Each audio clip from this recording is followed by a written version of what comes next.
Hey everyone, welcome back to another video.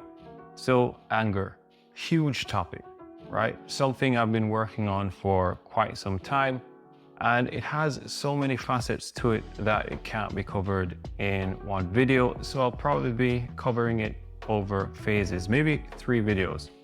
But for this one, I want to focus on my mindset and approach to anger, as I think it's a great foundation to build upon. So let's get right into it. Anger, what is it? It's something we all feel. It's an intense emotion, one that can take us from the rational to the irrational in just a few moments. It's a state that often leaves us in regret. Some people suffer from it and have a greater propensity to react to it. And the first thing that comes to mind is, do we have the right mindset and attitude towards anger? To really grasp and understand it, I found that the best assessment and view on this topic was from Stoic philosophers, in particular Seneca. And he actually wrote an entire book about it called De Ira, which is Latin for on anger. And he really delves into it and exposes his thoughts on the topic. And from my research and these writings, I've condensed my understanding and philosophy on anger into 4 fundamental points. First off, anger is very much a part of us. For Seneca, he viewed it as a proto-passion, where proto denoted primitive or original, acknowledging a biological component to it as something that is very much assigned to us by nature. And then passion or pathos, which in Greek philosophy meant a strong or uncontrollable emotion towards a person or thing. And fast forward to today, we can see that not much has changed, with the American Psychological Association stating that anger is an emotion characterized by antagonism towards someone or something you feel has deliberately done you wrong. That word wrong, let's take a moment and we'll get back to it later. But echoing his proto or primitive sentiment, we now know through scientific observation that anger is part of our fight or flight systems, a response from our sympathetic nervous system. It prepares us to fight.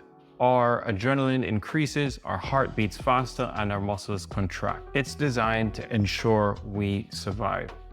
So Seneca's definition, especially the emphasis on the biological factor, is so important, as it discourages us from denying the feeling of anger and embracing it, as it is only natural. So anger is a part of us, but it doesn't define us. However, this feeling is separate from our state of anger, which occurs when we start to pursue the feeling of anger, and brings me to my second point, the anger state. Anger is a temporary madness. Seneca described the state of anger as a temporary madness that takes over the mind and body and removes us from our ability to reason. He viewed it as one of the most intense emotions or passions we can feel. He said other vices affect our judgment. Anger affects our sanity. Others come in mild attacks and grow unnoticed, but men's minds plunge abruptly into anger. He goes on to say that the state of anger is in no less lacking in self-control, forgetful of decency, unmindful of personal ties, unrelentingly intent on its goal, shut off from rational deliberation, stirred for no substantial reason, and unsuited to discerning what's fair and true, just like a building collapsing on itself that's reduced to rubble as it crushes what it falls upon. With that last line metaphorical of the destruction and implosion that normally follows the state of anger. I mean, it's an emotion that is prevalent in historical writings across religious texts and general history. We often hear the terms wrath, rage, and indignant, to name a few. And even the gods were vulnerable to this temporary madness, which was so often followed by a destructive reaction. And this destructive reaction by us or others is normally disproportionate in its response to the perceived offense. Because if we let go of rationality and reason, we often find ourselves going down that dangerous path, which now brings me to my third point. Pursuing anger does us more harm than good. Think about times when we ourselves have plunged into anger. When the dust settles, we often find ourselves having to pick up the pieces, whether it's towards a loved one, a friend, or even with ourselves. Sometimes irreparable damage is done. Things are said and done that have lasting consequences. And we tend to carry this with us, this burning feeling, this disturbance to our serenity, and ultimately our sanity. It can be like a virus and fester within us much longer than we think, especially the longer we take to confront it. Seneca recognized this in his writings, and he wrote, "Anger is an acid that can do more harm to the vessel in which it is stored than to anything on which it is poured." So if we embrace this and accept that our anger is a bigger threat to us than anyone else, it loses its appeal as something we want to persist with. Because let's be honest, we pursue anger because at the time we are chasing that perceived immediate reward, to eliminate a threat or to exact punishment and fulfill a desire, whether it be for revenge or otherwise. However, as we just discussed, with our own experiences, we know that the risk-reward relationship is negatively skewed. Pursuing anger does more harm than good, always. And to further bring home this point, I think Confucius said it so concisely when he said, "When anger rises, think of the consequences." And that word think, it's so important and leads me to my final point, which is that anger should serve as a trigger for us to pay attention to ourselves and our perception. Anger is a preemptive emotion.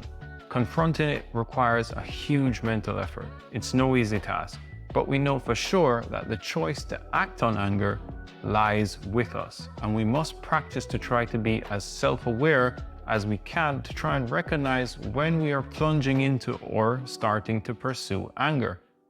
Seneca wrote, "The best course is to reject straight away the initial prickings of anger, to fight against its sparks, and to struggle not to succumb to it."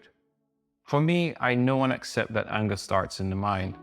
I accept that the feeling is part of my biological makeup, and I'm not rational when pursuing that feeling. I know it causes more harm than good. I know that I should use this feeling to examine myself and my perception, because how we are perceiving a threat makes a huge difference. If I notice my heart beating faster and my thoughts becoming more aggressive in nature, I need to remind myself of what Epictetus said to help me fight these initial sparks, and that is, it's not things that upset us, but our judgments about them. Consequently, is it my subjective view of things that can be altering my state? Can I silence my anger and view things more objectively? Remember what I said earlier about that feeling that someone has deliberately done me wrong?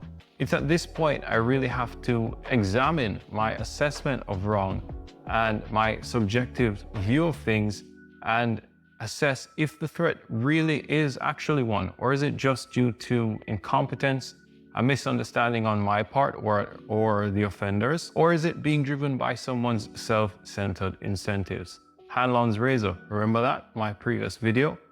But ultimately, as humans, we've been endowed with the capacity to reason. And we should use this to our advantage, as it will lead to a better response than our primitive or our proto-response to anger. And I'll discuss this further in the next video and videos to come, especially taking into account Epictetus's advice when dealing with anger. So finally, after we've run through these 4 points, this comes into full effect when I'm practicing metacognition. I recite these 4 points about anger in my head to help remind me of my mindset and approach toward anger, my understanding of anger, and to change and alter my internal conversation as I begin to address the feeling of anger and my reactivity to it. And these really sum up my approach towards anger. So hopefully I was able to help you get an understanding of anger, or assist you in any way, or just inform you of my own understanding and my mindset towards anger, heavily influenced by Seneca and the Stoic understanding and approach to anger. And in the next videos, I'll be addressing how I deal with anger, and that also includes some advice from the Stoics as well as other areas of research. So thanks for listening. That's all from me. See you in the next videos. Take care and bye for now. Cheers.